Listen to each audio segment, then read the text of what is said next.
दोस्तों, बहुत समय पहले की बात है। चिलचिलाती धूप में अकेली माँ बाछल अनजाने रास्तों पर चल रही थी। उनकी आंखों में आंसू थे, लेकिन उनमें कमजोरी नहीं बल्कि पीड़ा और संघर्ष की आग थी।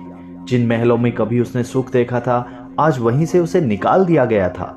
उसका मन बार बार उस अन्याय पर रोष से भर जाता जो उसके साथ हुआ था। वह अपनी मांग में भरे सिंदूर को देखती और मन ही मन कहती कि मैं निर्दोष थी, फिर भी मुझे अपमानित किया गया। परंतु मेरा पुत्र, मेरा गोगा एक दिन इस अन्याय का उत्तर अवश्य देगा। दोस्तों, राह में जब वह थकान से उसका शरीर जवाब देने लगा तो उसने गाड़ीवान से विश्राम करने के लिए कहा। वह एक पेड़ के नीचे बैठ गई और धीरे धीरे नींद ने उसे अपने आगोश में ले लिया। परंतु दोस्तों, भाग्य तो उसके लिए कुछ और ही रच रहा था। जैसे ही वह सोई, एक भयानक तक्षक नाग फुफकार करते हुए निकला और गाड़ीवान को डस लिया। उस नाग की आंखों में बहुत ही भयंकर आग भरी हुई थी। वह विध्वंसक था। वह धीरे धीरे बाछल की ओर बढ़ा, लेकिन तभी कुछ अलौकिक घटित हुआ। गोगा जी का अद्भुत प्रकट होना। दोस्तों, माता के गर्भ से अचानक एक दिव्य तेज प्रकट हुआ। यह कोई साधारण प्रकाश नहीं था, बल्कि वह शक्ति थी जो सैकड़ों युगों तक पूजी जानी थी। जैसे ही नाग ने माता पर वार करने के लिए अपना फन उठाया, उसी क्षण एक अद्भुत बालक ने जन्म लिया। गोगा जी ने जन्म लेते ही अपने छोटे छोटे मगर शक्तिशाली हाथों से तक्षक नाग का फन पकड़ लिया।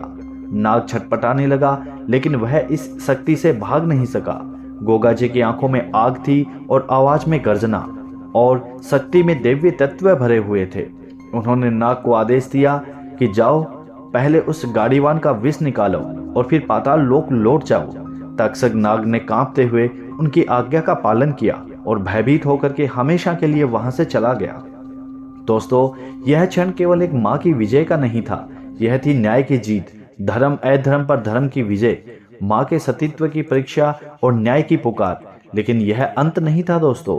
जब बाछल अपने पिता के महल में पहुंची तो उसके चरित्र पर संदेह किया गया। पिता ने कठोर स्वर में कहा कि यदि तुम पवित्र हो तो इसे सिद्ध करो। कच्चे सूत से बनी हुई चारपाई पर लेट जाओ। यदि तुम्हारा सतीत्व अडिग है तो एक भी तार नहीं टूटेगा। चारों ओर सन्नाटा पसर गया। किसी ने सहानुभूति नहीं दिखाई, लेकिन बाछल की आंखों में आंसू नहीं थे। वह दृढ़ता से आगे बढ़ी और चारपाई पर लेट गई। कुछ क्षणों तक तो सभी की सांसें थमी रही, और फिर जब कुछ नहीं टूटा तो पूरी सभा अवाक रह गई।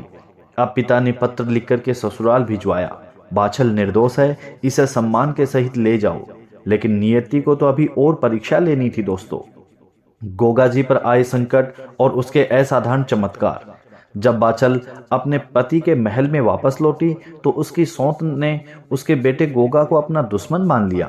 काच और उसकी बेटी छबीली ने मिलकर के गोगा जी को विष देने का षड्यंत्र रचा।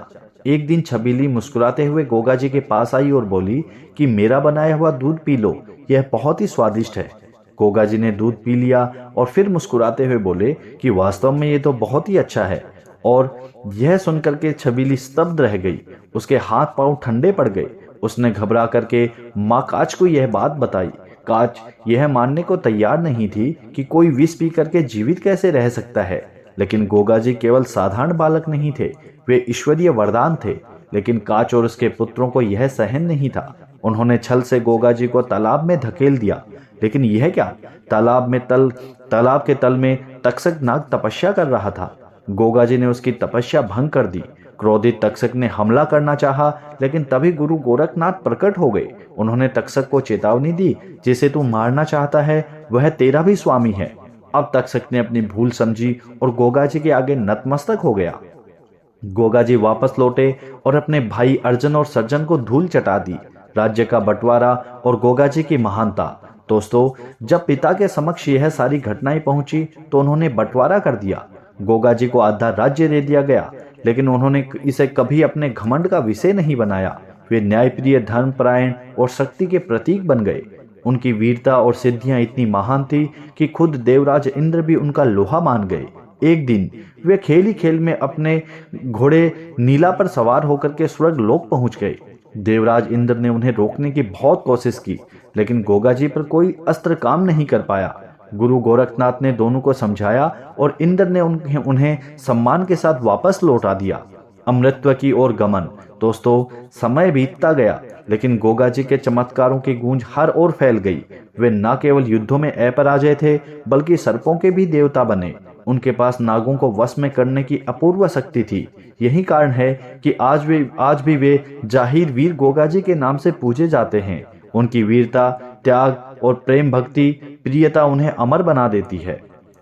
दोस्तों, इस कहानी से निष्कर्ष यह निकला कि केवल एक योद्धा की नहीं, बल्कि न्याय, धर्म और साहस की यह गाथा है।